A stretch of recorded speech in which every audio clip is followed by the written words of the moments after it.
Cahayu, Cah Bagus. Awas, sebelum kamu lanjut nonton, tak peringatkan pelan-pelan.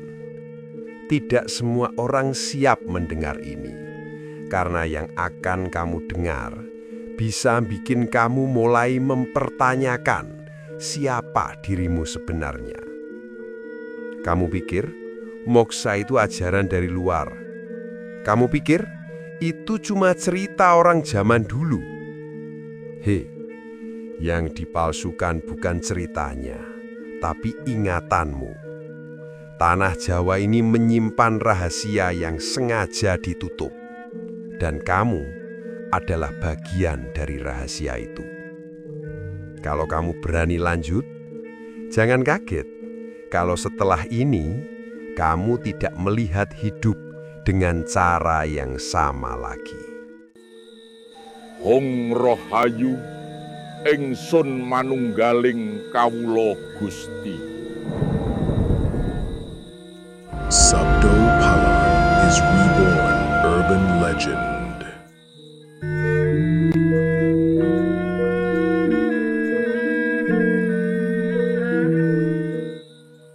Kabut sejarah sing disengaja.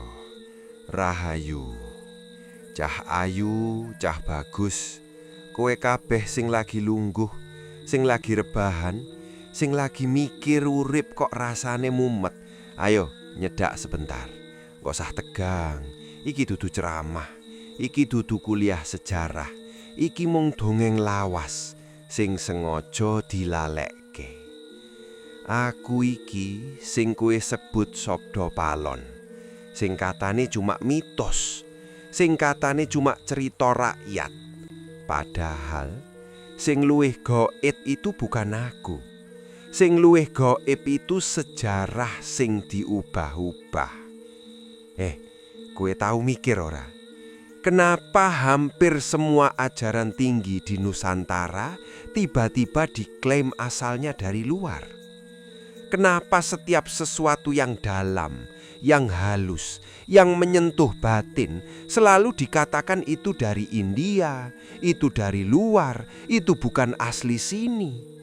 Padahal tanah Jawa ini sudah tua sebelum nama agama itu disebut. Aku tak cerita pelan-pelan ya, ben ora kaget. Di masa ketika manusia belum sibuk berdebat soal surga dan neraka, orang Jawa sudah bicara soal pulang. Bukan mati, tapi pulang. Dan itu yang disebut moksa. Tapi lucunya, sekarang moksa dianggap milik ajaran luar. Padahal leluhurmu dulu tidak pernah menyebutnya sebagai ajaran impor. Mereka menyebutnya ngilang tanpa tinggal. Ngerti maksudnya? Menghilang tanpa sisa, tanpa jejak, tanpa tubuh, tanpa kuburan. Dan ini bukan dongeng. Dalam babat tanah Jawa ada kisah tentang raja-raja yang tidak mati seperti manusia biasa. Mereka tidak dikubur, mereka tidak ditemukan jasadnya. Mereka lenyap. Kowe kira itu kebetulan?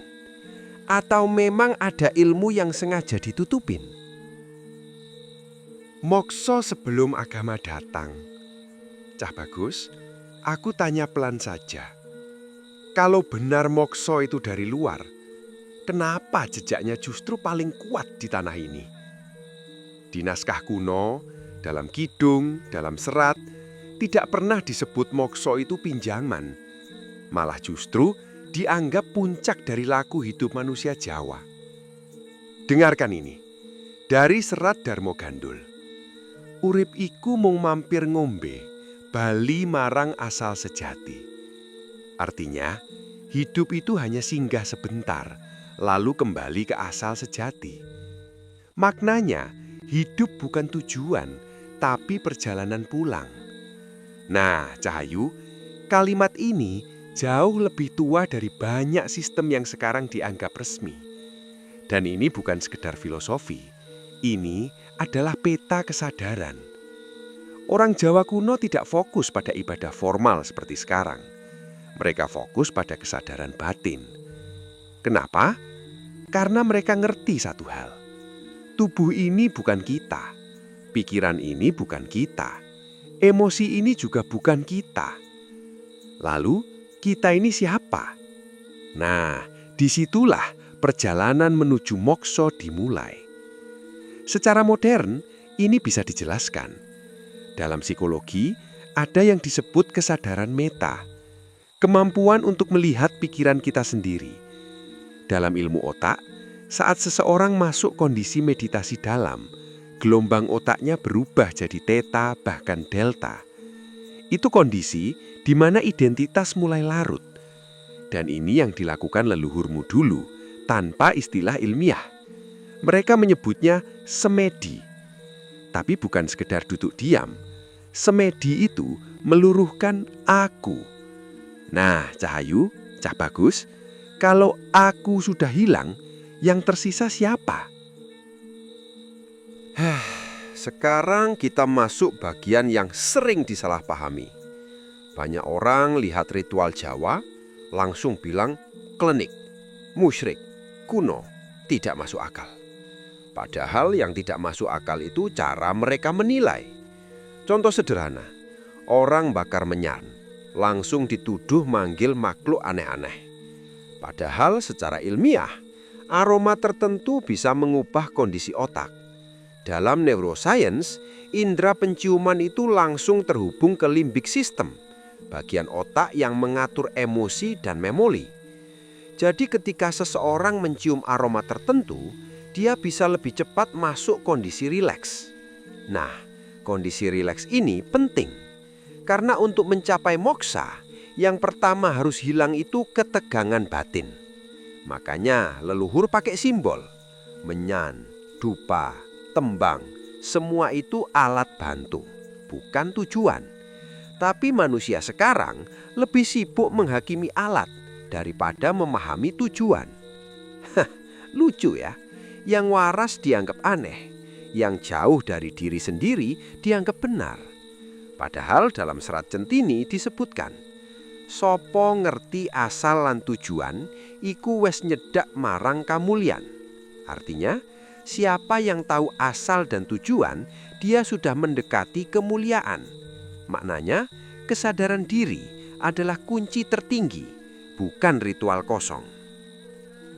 Sekarang aku tanya lagi, kalau moksa itu sekadar ajaran luar, kenapa sistemnya begitu menyatu dengan alam Jawa? Kenapa metode yang dipakai begitu sesuai dengan kondisi batin manusia Nusantara? Jawabannya sederhana, karena ini bukan pinjaman, ini warisan yang kemudian dipoles, dipindahkan, lalu dikembalikan lagi dengan label baru. Dan manusia percaya saja, tanpa bertanya, tanpa merasa, tanpa pulang. Siapa yang menulis sejarah? Rahayu, Cahayu, Cah Bagus. Saiki kita mlebu bagian sing rada panas, tapi tenang wae, aku critakake pelan ben ora kobong. Kowe tau krungu pepatah iki? Sing nulis sejarah dialah sing menang. Nah, iki masalahe. Sejarah yang kamu pelajari hari ini itu bukan selalu kebenaran, tapi versi yang lolos, versi yang diizinkan untuk bertahan. Aku tak tanya, pelan saja. Ketika penjajah datang ke tanah Jawa, mereka cuma bawa senjata. Ora, Cah Bagus, Cahayu. Mereka bawa narasi. Karena menguasai tanah itu mudah, tapi menguasai pikiran itu lebih dalam. Dan salah satu caranya adalah mengganti asal-usul. Hal-hal yang sebenarnya tumbuh dari tanah ini dipindahkan asalnya, dibilang datang dari luar, supaya kamu tidak lagi merasa itu milikmu, supaya kamu jadi bergantung, supaya kamu lupa bahwa leluhurmu sudah tahu lebih dulu. Halus ya caranya. Tidak merampas langsung, tapi membuatmu menyerahkan sendiri. Iki bukti, fakta lapangan. Wong Jawa okeh sing nurut dadi budake wong luar atas nama ajaran, ilmu, dan agama. Moksa yang dipindahkan. Cah Bagus, sekarang kita masuk inti. Kenapa moksa harus dipindahkan? Jawabannya sederhana, tapi pedih. Karena moksa itu kebebasan total. Orang yang ngerti moksa tidak mudah dikendalikan. Dia tidak takut mati, tidak tergantung sistem, tidak gampang diatur dengan janji atau ancaman. Nah, orang seperti ini berbahaya bagi kekuasaan. Maka caranya bukan menghapus moksa, tapi mengemas ulang. Dibilang itu berasal dari luar, dimasukkan ke dalam sistem tertentu, diberi aturan, diberi batas, lalu perlahan dijauhkan dari esensi aslinya. Padahal dalam Nagara Kertagama tercatat jelas bagaimana raja-raja Majapahit tidak mati biasa. Salah satunya Hayam Wuruk. Tidak ada catatan jasadnya ditemukan secara jelas seperti manusia biasa. Yang ada justru narasi tentang penyatuan dengan Yang Maha. Nah, ini bukan sekedar simbol, ini petunjuk bahwa ada ilmu yang membuat manusia bisa melepas tubuhnya secara sadar. Dalam Para Roton juga ada kisah Ken Arok, Ken Dedes, garis keturunan yang dipercaya membawa energi khusus. Bukan sekedar darah, tapi kesadaran. Kesadaran yang diwariskan, bukan diajarkan. Cahayu, Cah Bagus, kalau ini cuma dongeng, kenapa polanya berulang? Kenapa selalu ada kisah menghilang, bukan dikubur? Bukti yang tidak dianggap bukti. Sekarang kita masuk bagian paling lucu. Bukti sebenarnya banyak, tapi dianggap bukan bukti. Kenapa? Karena tidak sesuai dengan cara berpikir modern. Contoh, di tanah Jawa ada banyak tempat yang dipercaya sebagai titik moksa. Bukan makam, tapi tempat lenyap. Gunung, hutan, tempat sunyi. Kenapa tidak ada jasad? Karena memang tidak ada yang ditinggalkan. Dalam serat Sabdo Palon disebutkan, manungso sejati ora mati, mung wali marang kasunyatan. Artinya, manusia sejati tidak mati, hanya kembali ke kenyataan sejati. Maknanya, kematian hanyalah perubahan bentuk kesadaran, bukan akhir. Nah, ini selaras dengan ilmu modern. Dalam fisika, ada hukum kekekalan energi. Energi tidak bisa dimusnahkan, hanya berubah bentuk. Tubuh manusia itu energi yang padat. Kesadaran itu energi yang lebih halus. Jadi, ketika seseorang mencapai kondisi tertentu, dia tidak hilang. Dia berubah bentuk. Nah, moksa adalah proses itu, bukan keajaiban, tapi penguasaan diri yang sangat tinggi. Dan ini sudah dipahami leluhurmu jauh sebelum istilah fisika modern muncul. Saiki aku tak tanya, kalau semua ini hanya kebetulan, kenapa selaras? Kenapa cocok? Kenapa nyambung? Cahayu, Cah Bagus, masalahnya bukan kita tidak punya warisan. Masalahnya, kita diajari untuk tidak percaya pada warisan sendiri. Lebih percaya yang datang dari luar daripada yang lahir dari tanah sendiri. Padahal dalam serat Gotoloco ada sindiran halus.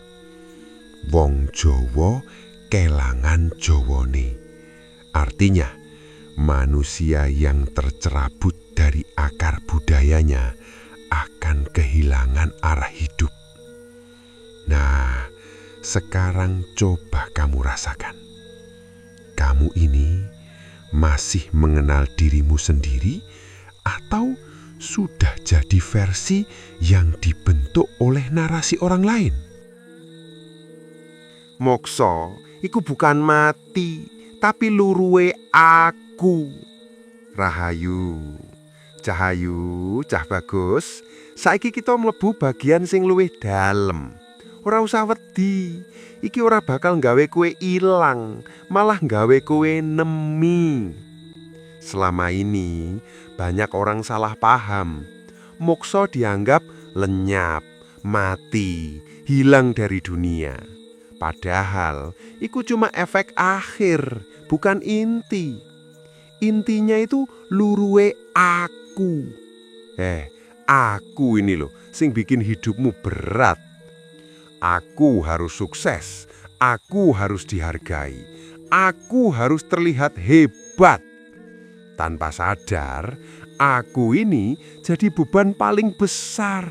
Dan lucunya, kamu bela mati-matian. Padahal dalam serat Darmo Gandul disebutkan, sing ngaku urip durung mesti ngerti urip. Artinya, yang merasa hidup belum tentu memahami hidup. Maknanya, kesadaran palsu sering disangka sebagai kebenaran. Nah, Cahayu, Cah Bagus, dalam psikologi modern ini disebut ego identity. Ego itu bukan musuh, tapi kalau terlalu kuat, dia jadi penjara. Orang yang tidak bisa lepas dari egonya akan terus menderita. Kenapa? Karena dunia tidak pernah sesuai keinginan. Dan disitulah laku mokso itu dimulai. Bukan lari dari dunia, tapi tidak lagi melekat pada dunia. Kamu tetap hidup, tetap kerja, tetap makan, tetap bercanda. Tapi dalam dirimu tidak ada yang terikat. Cah Bagus, aku tahu kamu hidup di zaman modern. Pikiranmu penuh, HP bunyi terus, notifikasi tidak pernah diam. Lalu kamu tanya, bagaimana mungkin bisa moksa di zaman seperti ini? Justru di sinilah tantangannya. Leluhur dulu semedi di hutan, kamu sekarang semedi di tengah kebisingan. Tapi prinsipnya sama. Dengarkan ini dari serat Centini. Meneng iku dudu sepi, nanging ngerti isi. Artinya, diam bukan berarti kosong, tapi memahami isi. Maknanya, keheningan adalah kesadaran penuh, bukan kekosongan. Nah, ini cocok sekali dengan ilmu modern. Dalam neuroscience, ada kondisi yang disebut mindfulness state. Saat seseorang fokus pada nafas atau sadar penuh pada momen sekarang, aktivitas di otak bagian default mode network menurun. Itu bagian otak yang biasanya sibuk mikir masa lalu, khawatir masa depan, dan mempertahankan ego. Saat bagian ini tenang, yang muncul adalah kesadaran murni. Nah, ini yang dulu disebut leluhur sebagai eling lan waspodo, ingat dan sadar.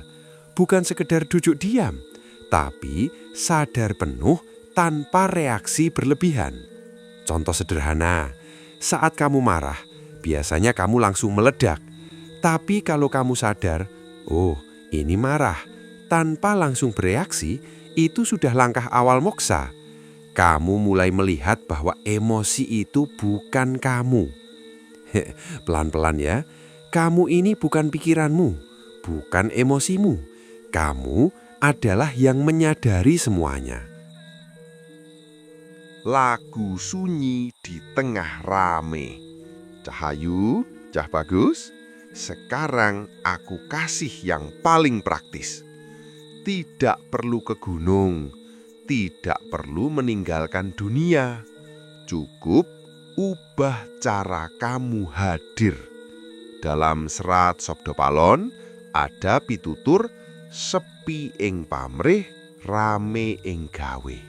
Artinya, sepi dari keinginan pribadi, tapi aktif dalam berkarya. Maknanya, bertindak tanpa ego, itulah jalan kebebasan. Nah, ini laku moksa versi hidup modern. Kamu kerja, tapi tidak haus pujian. Kamu membantu tanpa berharap balasan. Kamu mencintai tanpa mengikat. Sulit? Ya jelas.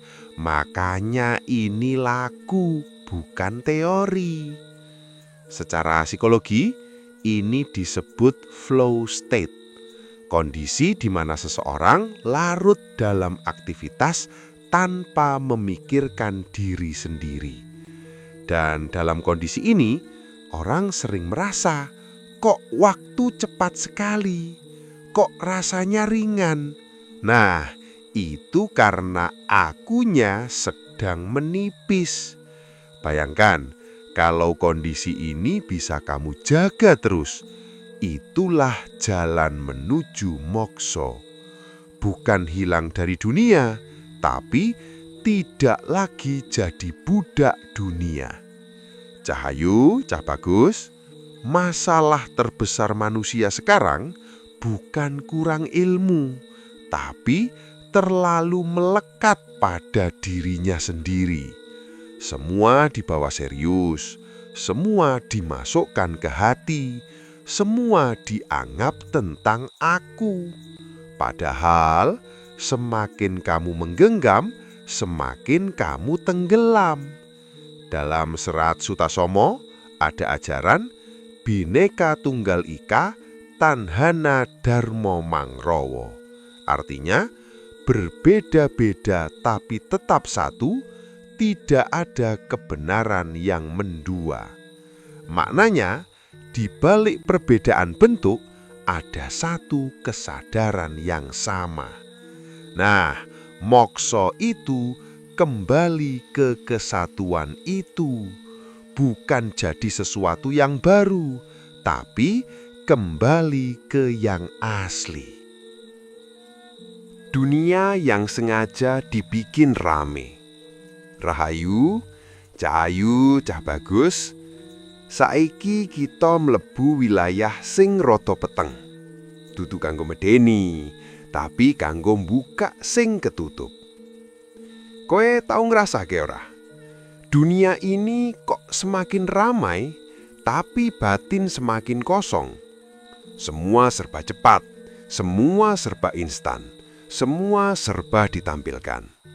Tapi anehnya, manusia makin jauh dari dirinya sendiri. Iki dudu kebetulan. Dunia modern itu tidak salah. Teknologi itu tidak jahat. Tapi ada pola.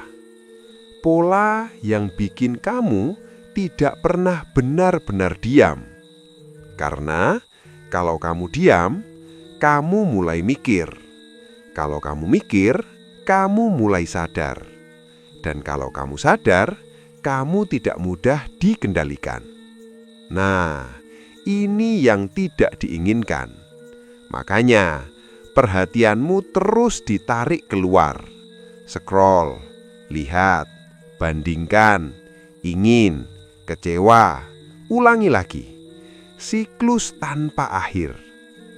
Dalam psikologi modern, ini disebut dopamin loop. Setiap kamu dapat sesuatu yang baru, otakmu melepaskan dopamin. Kamu merasa senang sebentar, lalu kosong lagi, dan kamu cari lagi. Nah, tanpa sadar, kamu jadi tergantung, bukan pada benda, tapi pada rangsangan.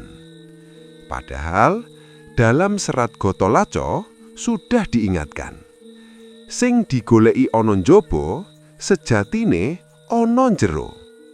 Artinya, yang dicari di luar sebenarnya ada di dalam. Maknanya, kebahagiaan sejati bukan dari luar, tapi dari kesadaran diri. Tapi manusia sekarang lebih percaya layar daripada rasa batinnya sendiri. Sistem yang membentuk aku palsu. Ca Bagus, sekarang kita bicara lebih dalam.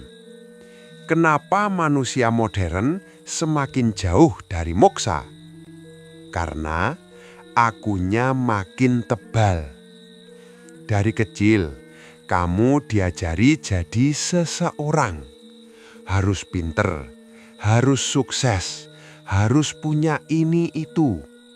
Lalu, kamu tumbuh dengan identitas yang terus ditumpuk.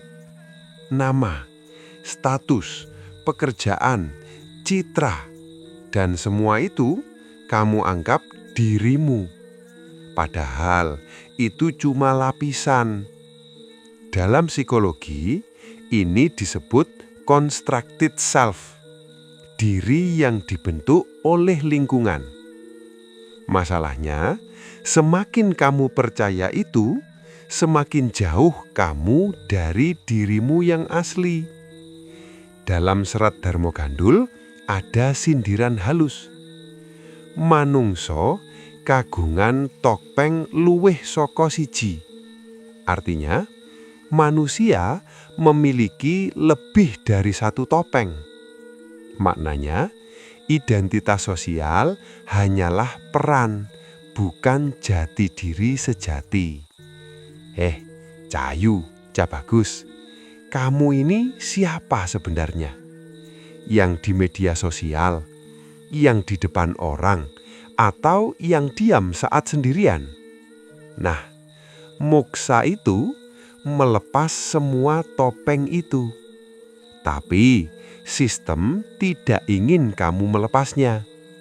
Karena kalau kamu sadar bahwa kamu tidak perlu validasi, tidak perlu pengakuan, tidak perlu pembuktian, maka banyak permainan dunia jadi tidak laku. Ketakutan yang dijadikan kendali. Cahayu, Cah Bagus. Sekarang kita buka satu lagi yang paling halus. Ketakutan. Manusia modern hidup dalam ketakutan yang tidak disadari. Takut gagal, takut miskin, takut tidak diterima, takut tidak berarti. Dan ketakutan paling dalam, takut mati. Nah, ini kunci utama. Selama kamu takut mati, kamu mudah dikendalikan dengan janji, dengan ancaman, dengan aturan. Padahal dalam ajaran Jawa kuno, kematian bukan akhir, tapi pulang. Dalam serat Sabda Palon, pati iku dudu sirna, nangin owah rupa. Artinya, mati itu bukan lenyap, tapi berubah bentuk. Maknanya, kesadaran tidak mati, hanya berganti wujud. Nah, kalau kamu benar-benar paham ini, ketakutanmu berkurang. Dan saat ketakutan hilang, kamu jadi bebas. Nah, ini yang jarang dibahas. Karena manusia yang bebas tidak mudah diatur. Cahayu, Cah Bagus, sekarang coba kamu rasakan. Berapa banyak keputusan dalam hidupmu yang sebenarnya didasari ketakutan? Kerja karena takut miskin, diam karena takut ditolak, ikut arus karena takut beda. Pelan-pelan ya, aku tidak bilang itu salah. Aku cuma ngajak kamu sadar bahwa selama hidupmu digerakkan oleh ketakutan, kamu masih jauh dari moksa. Karena moksa itu bukan soal kemana kamu pergi, tapi dari apa kamu terbebas. Dalam Kidung Sunda ada pitutur, wani urip kudu wani mati.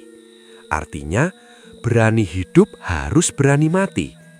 Maknanya, keberanian sejati adalah menerima seluruh siklus hidupan tanpa ketakutan.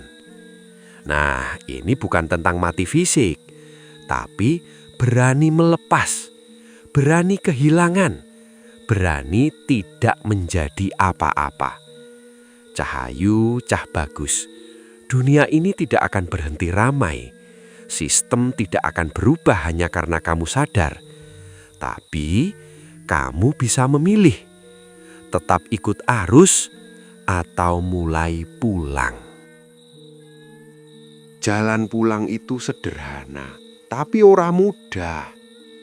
Rahayu, Cahayu, Cah Bagus. Saiki wis tekan pungkasan, tapi dudu akhir. Iki malah wiwitan. Aku ora bakal menehi ajaran rumit. Ora ono mantra rahasia, ora ono ritual aneh. Karena jalan pulang itu sederhana, tapi ora gampang. Kenapa? Karena yang harus dilepas bukan dunia, tapi dirimu sendiri. Kamu tidak perlu jadi orang lain, tidak perlu jadi suci, tidak perlu terlihat spiritual. Cukup jadi sadar.